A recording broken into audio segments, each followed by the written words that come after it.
Welcome to our series of short educational videos about important concepts of building performance. This video shows the principles of radiant heat transfer in buildings.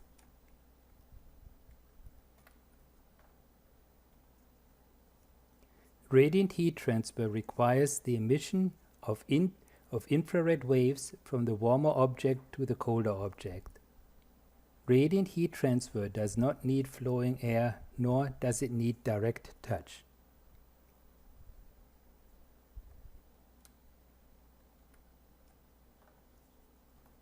We have two objects, one warmer and one colder. Here we illustrate the cold object as a block of ice. In buildings, the colder object could be a cold wall or a ceiling. Infrared waves are transporting heat from the warm object to the cold object. While the warm object radiates heat to the cold object, the warm object loses heat and its surface temperature drops.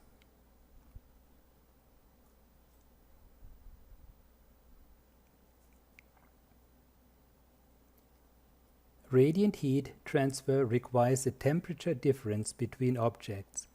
But radiant heat transfer requires that the objects are in line of sight.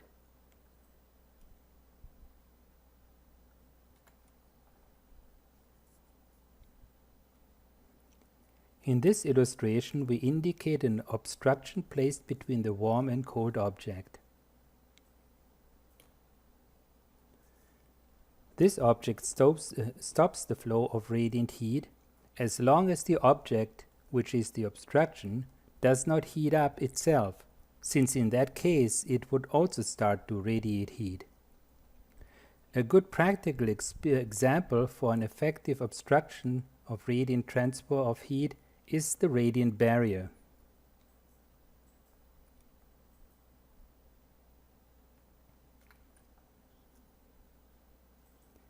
This illustration shows radiant heat entering the indoor space through the transparent window, which causes heating of indoor space as the solar rays strikes occupants, equipment and other indoor surfaces.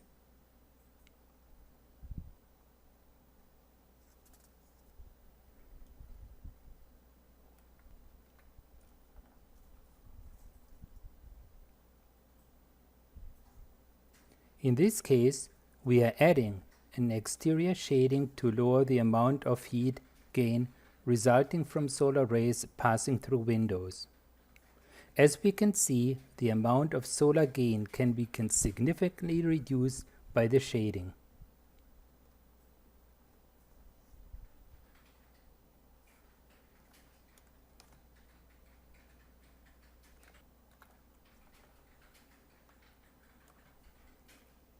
This illustration shows an effective thermal process in building design which lowers the heat entering the building through the roof.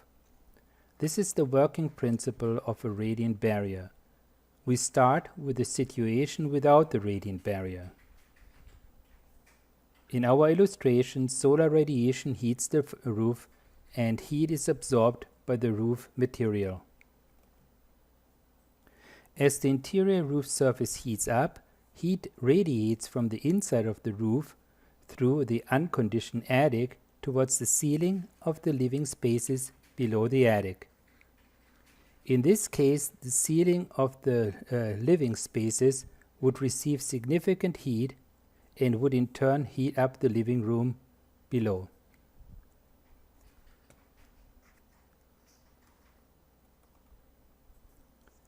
Installing a radiant barrier underneath the roof inside the attic improves the thermal performance of the building.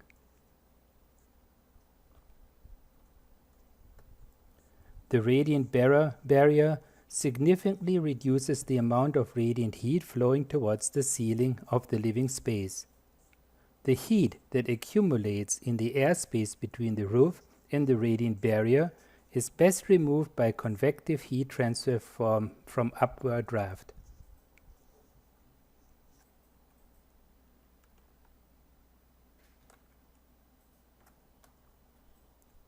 Now we are asking us two questions. Radiant barriers are made from aluminum. Why?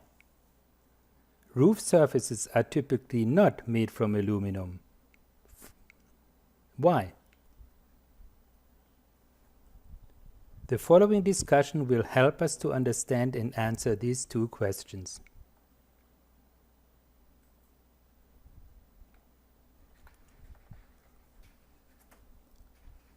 The following discussion will help us to answer the two questions from before.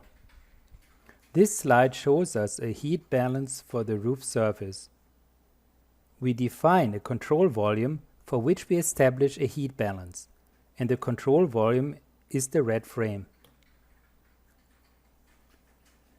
Now we define 4 heat flow components which represent inflow and outflow of our control volume. H incidence is the solar radiant heat striking the roof.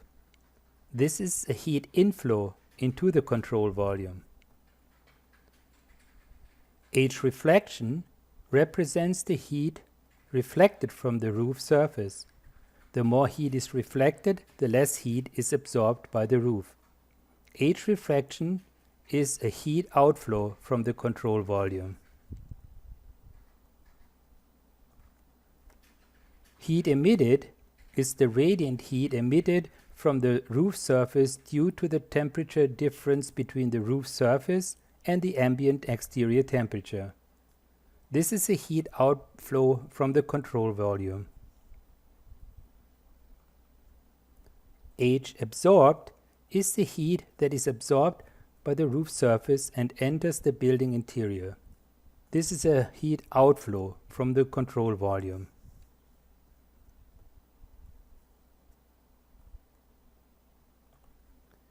The heat balance for the control volume is in steady state. Therefore, the sum of all heat flows in and out of the control volume have to be 0.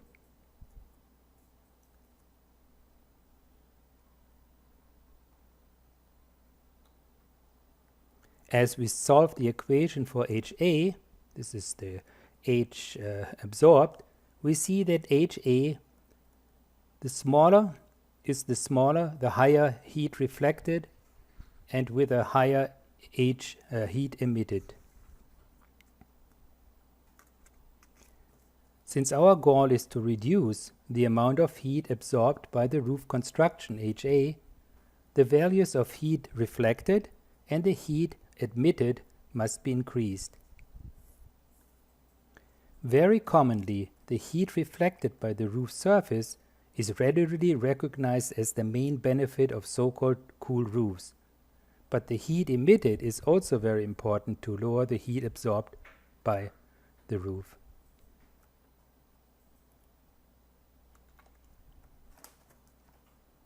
We now look at the equations with which emitted heat is calculated. An important parameter is the emissivity, which represents the ability of real surfaces to emit radiant heat compared to an optimum so-called black body. An emissivity of 1 would mean a black body. Emissivity values between 0 and 1 represent clear real surfaces. This equation shows that the heat emitted can be increased by 2 parameters. 1 by a high value of emissivity, and 2 with a high surface temperature Ts, which increases the value of delta T.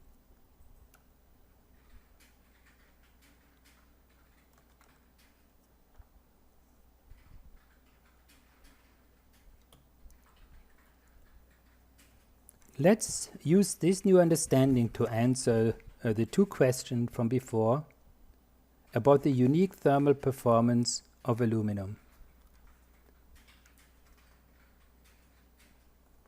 First, we look at an aluminum surface which has a very low emissivity. Since the surface cannot emit much heat through emitted heat, the surface temperature of the aluminum surface increases significantly. Knowing this, you will remember in future not to stand barefoot on aluminum in the sun, and you can tell others not to be tricked thinking that the high reflectance of aluminum keeps the surface cool. Second is the use of aluminum for radiant barriers. Although the aluminum might get hot, we cannot feel the heat when we hold our hand close to it, but without touching, because the emissivity is low. Therefore, the aluminum foil is very inefficient in losing heat through radiant heat, which makes aluminum a very good material for the use as radiant barriers.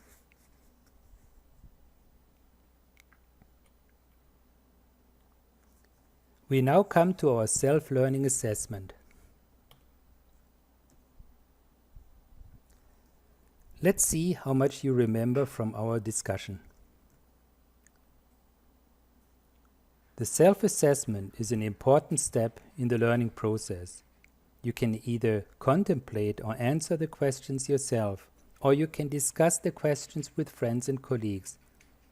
It is proven that the best way to learn a topic is to explain it to somebody else.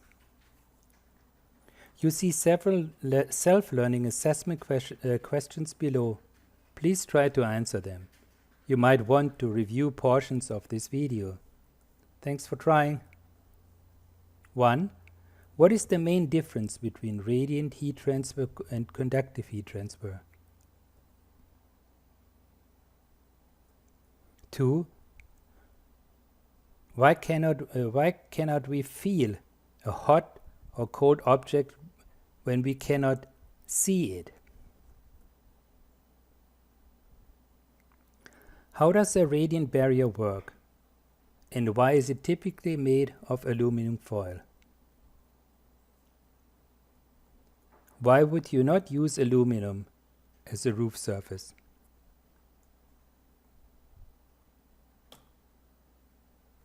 This concludes our video. Thank you for your interest. Please join us again for one of our other videos about important concepts of building performance.